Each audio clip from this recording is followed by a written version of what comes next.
She was only 28 when her kidneys began to fail.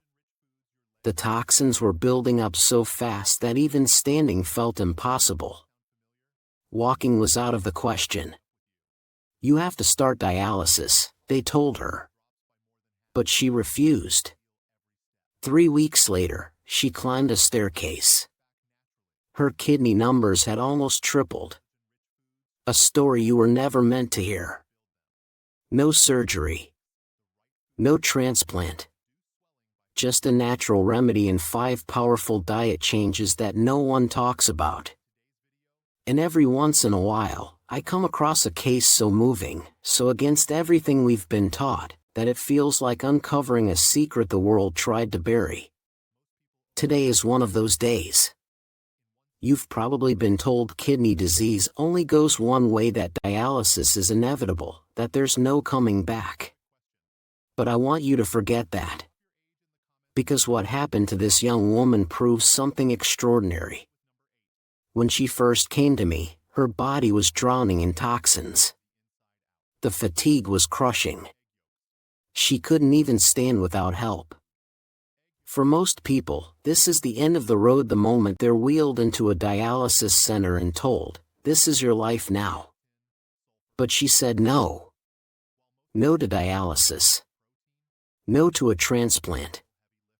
Her creatinine was 9 milligrams per deciliter, 10 times the normal range. By every medical standard, that number isn't compatible with life. At that level, most patients can't eat, can't sleep, can barely breathe without discomfort. Their lab reports look like a Christmas tree, every line flashing red. And yet, just 3 weeks later, she was walking. Not just walking, she was climbing stairs. What changed?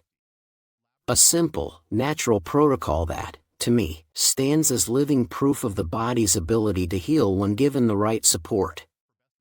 Stay with me, because today, I'll share the exact natural remedy and diet shifts that helped reverse her kidney failure symptoms when nothing else could. The impossible protocol. If what you've heard so far sounds incredible, wait until you hear this part. Because this is where the story takes a turn no one saw coming. The young woman I told you about, she didn't just have kidney failure. She also had insulin-dependent diabetes. That alone makes recovery almost impossible. You see, you can't heal the kidneys without first managing diabetes.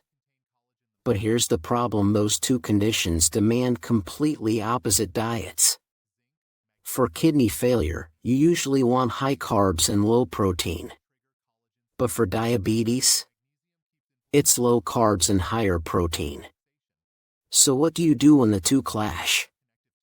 Her doctors were stuck in a medical contradiction. Treating both at the same time is like walking a tightrope over a canyon. You take one wrong step, and everything falls apart. And yet, one brilliant nephrologist decided to try something radically different. Something so innovative it earned its own name: intestinal dialysis. This was the same woman who couldn't even stand up on her own.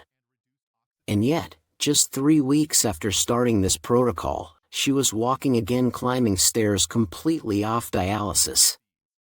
I know, it sounds unbelievable. But this isn't a rumor or some internet miracle story. This was documented, published by a respected nephrologist in a peer-reviewed international medical journal. So today, I want to take you inside that very protocol.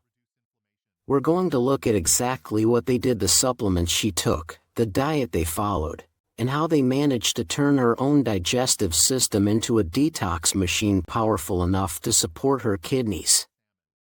But before we do, I want to ask something that's been on my mind ever since I read this report. Why are we waiting until patients completely lose their kidney function before offering them this option? Why do we let them reach the point where they can't eat, can't walk, before giving them hope? If this approach works for someone in end-stage kidney failure, imagine what it could do for someone in stage 3 or 4. That's why today, I want to highlight the key parts of this protocol, especially the one simple, inexpensive natural powder that transformed her gut into a second set of kidneys. Let's begin there. The fiber that saved her from dialysis. When it comes to helping someone with kidney failure avoid dialysis, there's one natural fiber that stands out above the rest: acacia fiber. But not just on its own. It works as part of a very special, carefully designed protocol. And what's beautiful about this is that anyone can use these principles to support their kidneys.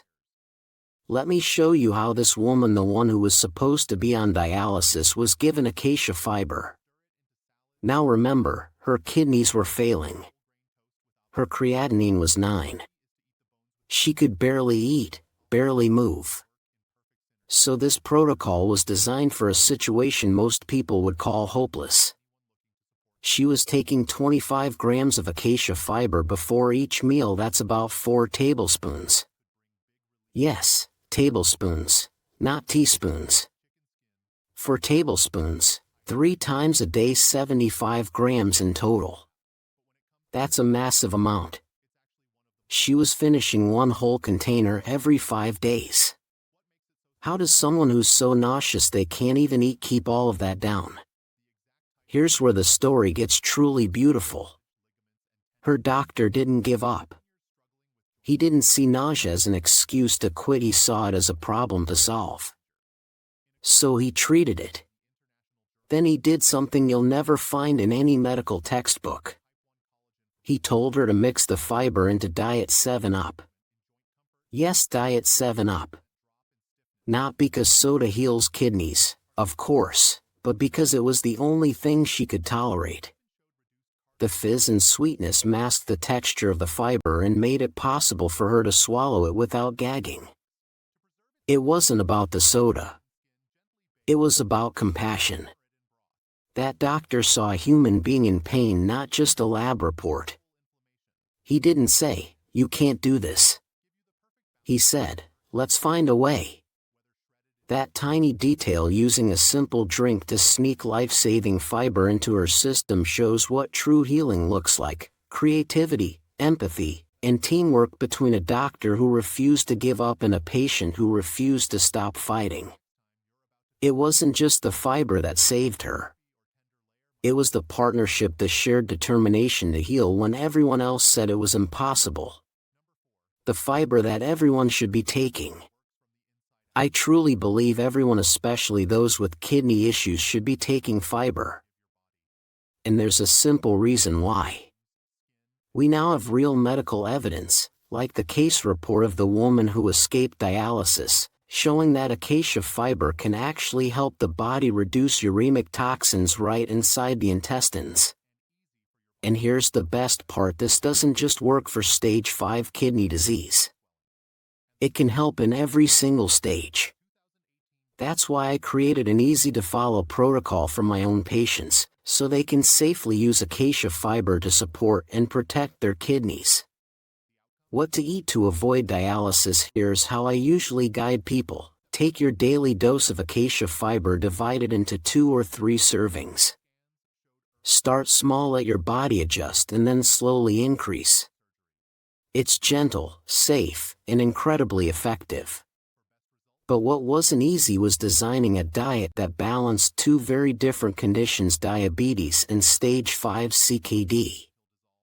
Most doctors would have given up and said, "There's nothing more we can do." But this doctor didn't. He found a way, and what he discovered changed everything. So, let's walk through the 4 simple cornerstones of the diet that helped this woman avoid dialysis and walk again. 1. Carbs are not the enemy. Yes, you read that right. For this patient, carbs were her ally. To give her energy without overloading her kidneys, she was given plenty of nourishing, low-protein vegetables: zucchini, eggplant, onion, and bell peppers. But those alone don't provide enough calories to sustain the body. Her main energy source? Rice. Yes, this diabetic patient was eating rice twice a day. And it worked. Because in her case, the biggest danger wasn't carbs, it was protein. By keeping her protein low and choosing the right carbohydrates, her body found balance again. 2. Cut protein above all else. This is the single most important rule in late-stage kidney disease: reduce protein drastically. Animal proteins, meat, fish, poultry, dairy, all have to go. There's no avoiding dialysis at stage 5 without this step. And while people with diabetes are often told to eat more protein to manage blood sugar, the truth is, you can control diabetes without relying on high-protein foods. But you can't stop CKD from progressing unless you take the load off your kidneys. This woman's recovery proved that. 3. Avoid legumes. Now, here's something most people don't realize: even plant proteins add up. Legumes like beans and lentils, while healthy for most, can be too heavy on protein for someone with CKD. Just 100 grams of kidney beans have about 24 grams of protein, almost the same as a pork chop. So when it comes to advanced kidney disease, even plant-based protein needs to be limited. 4. Olives, the hidden superfood. One of the biggest surprises in her diet was something beautifully simple: olives. Her low-protein breakfast often centered around olives and olive oil, and that combination turned out to be incredibly healing. Like olive oil, olives are rich in antioxidants and healthy fats that fight inflammation and high cholesterol. But unlike olive oil, they also contain fiber and iron, two things your kidneys love. Iron helps combat the anemia that so many CKD patients face. And fiber helps flush toxins through the digestive system before they ever reach the bloodstream. If you're adding olives to your diet, just be sure to rinse them well if they come packed in brine, or look for low-sodium, dry-packed ones. Olives truly deserve a place at your table. And now, before we move on, let's address the elephant in the room, the question that nobody in the medical world seems to be asking out loud. Now, let's talk about something no one wants to talk about: the elephant in the room. If a simple, natural protocol like intestinal dialysis could help a woman who couldn't even walk regain her strength in just a few weeks, then why aren't all kidney patients being offered this hope? Why aren't we using this long before the kidneys completely give out? It's a question that should break your heart. Because the truth is painful, and it's not just about money. It's about a system that moves too slowly, tangled in its own rules and red tape. Modern medicine demands years of studies, massive budgets, and thousands of participants before it dares to call something real. So while we look at this case and see proof of hope, the system looks at it and says, we need more data.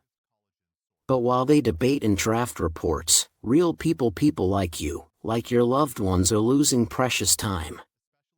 And yes, there's another layer to it. A darker one. Dialysis is a billion-dollar business. Acacia fiber?